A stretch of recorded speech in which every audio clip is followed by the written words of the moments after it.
Good day everyone. So, meron ako ditong isang problem under PSAD. It is a past board exam problem. Umpisahan na natin.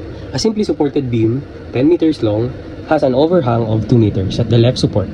If a highway uniform load of 9.35 kN per meter and a concentrated load of 116 kN passes through the beam, compute the following based on influence line for maximum shear at midspan. So before natin to italakay, let's draw the beam. So ang importante dito is paano mo ma-interpret, paano mo siya ma-drawing yung given na beam. Okay? So, sabi dito, 10 meters long daw yung beam, pero may overhang na 2 meters sa left support. Okay, gets? So, simply supported beam. So, ang simply supported beam, meron siyang pin connection and roller connection. Okay. So, pero sabi daw, may 2 meters daw nga overhang sa left support. So, meron siyang overhang sa left side. Ito daw is 10 meters long. Kuha. So, ito daw is 2 meters long. So, meron na tayong beam. Ang given natin is highway uniform load of 9.35. So, may uniform load tayo daw. Okay? Gets? Which is 9.35 kN per meter. Meron tayong concentrated load which is 116 kN. Concentrated load which is 116 kN. Based on influence line. So, ang topic natin pala guys is influence line. Kapag influence line, dapat kilala natin si Mueller-Breslau. Okay, Mueller-Breslau principle. Wherein, meron siyang sinasabi na kapag shear ang hinahanap, for example, shear at midspan, naglalagay daw tayo dito ng hinge. Okay? Hinge. So, for example, ito yung beam.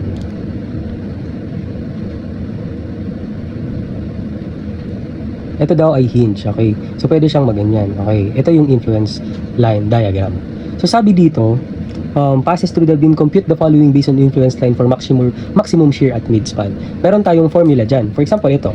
Ito ay A, ito ay B, ito ay length A, length B.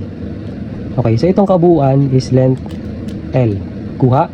So, ito daw ay unit measurement which is equal to 1. So, dapat malaman natin kung anong height nito, anong corresponding height nito. Para makuha ito, palagi siyang negative guys, so, no? So left side, kapag ano mo siya, hinati mo siya kung saan mo gustong hanapin yung shear, palagi siyang sa left side is negative. So ang formula nito, para mahanap mo yung ordinate nito is negative A over the total length. Same as dito. Okay? Dito naman sa point na to, B over L. Tandaan yan. So for the moment naman,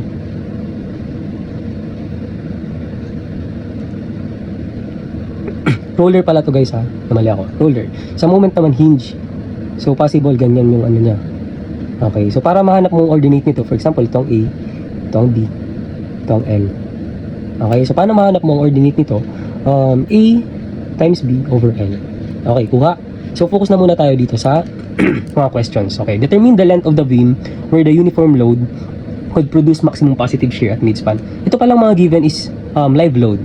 Pero kapag may binanggit na dead load, ina-assume natin yung dead load is all throughout the beam. Okay? So, ang dead load, palagi yan all throughout the beam. Since wala naman ditong dead load, focus tayo dito sa mga live loads. So, determine the length of the beam where the uniform load could produce maximum positive shear at midspan.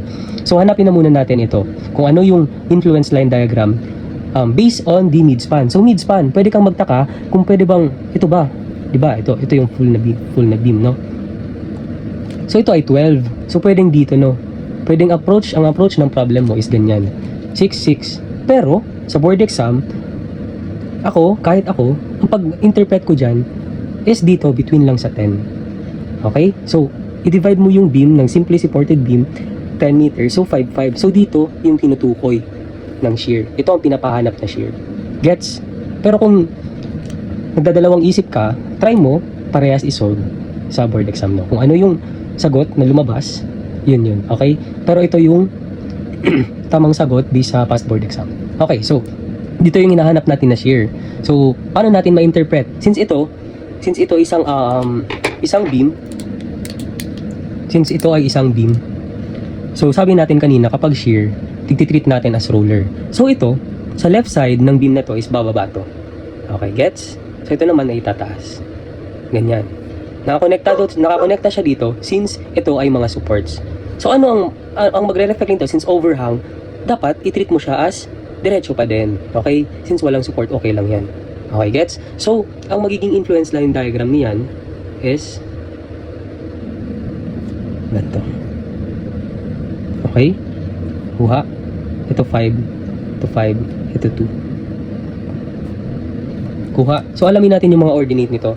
So, ito ay A, B, tapos ito ay L. Okay, so ito, 5/10. Pareha siya 1/2, no? So, ito, negative 1/2. Ito, 1/2. Gets? Ito naman ay 5, 5, 2. So, paano natin ito mahanap? Pwedeng ratio and proportion. Try natin ang ratio and proportion. So, what is X? X over 2 is equal to, ito height. So, ito height naman. So, 1/2 over 5. So, hanapin natin yung X. Calculate na lang natin. So, X over 2 is equal to 0.5 over 5. Shift solve. What is X? 0.2. So, 0.2 yung ordinate nito. Okay, gets? So, therefore, ganito yung shear line diagram natin, no? Influence line diagram.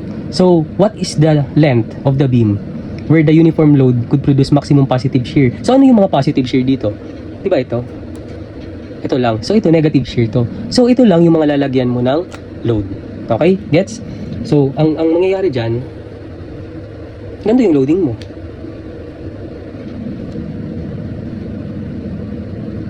Saan mo itatapat? Ngayon, saan mo itatapat yung concentrated load? Maximum ang hinahanap. So, ito, mas mataas na ordinate, 0.5, ito 0.2. So, dito natin nilalagay yung concentrated load na 116 kN. Ito, 9.35 kN per meter. 9.35 kN per meter. Gets? Pero ang hinahanap lang naman dito is the length of the beam. So, madali lang. 2, 5. 5 plus 2 is equal to 7. Okay, gets? Number 2, negative shear naman. So, balik rin natin. Okay. So, negative shear, ito daw yung area na to. So, dapat, yung loadings mo, ganito yung itsura. Okay, so dito pa din.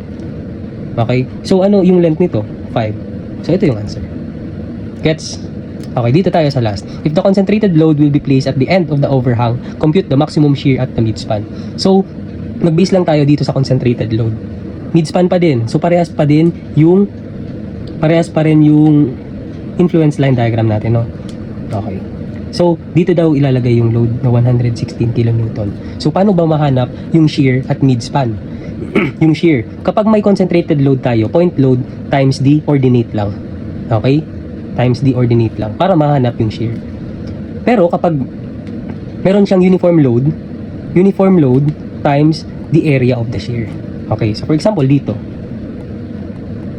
9.35. I-multiply mo siya sa area nito para makuha mo yung shear. Pero sa third question, sa overhang lang siya. So anong ordinate nito? 0.2. Kuha. So i-multiply mo siya lang siya. 116 times 0.2. Anong sagot? 23.2. 23.2 kN. So ito yung shear natin. Thank you.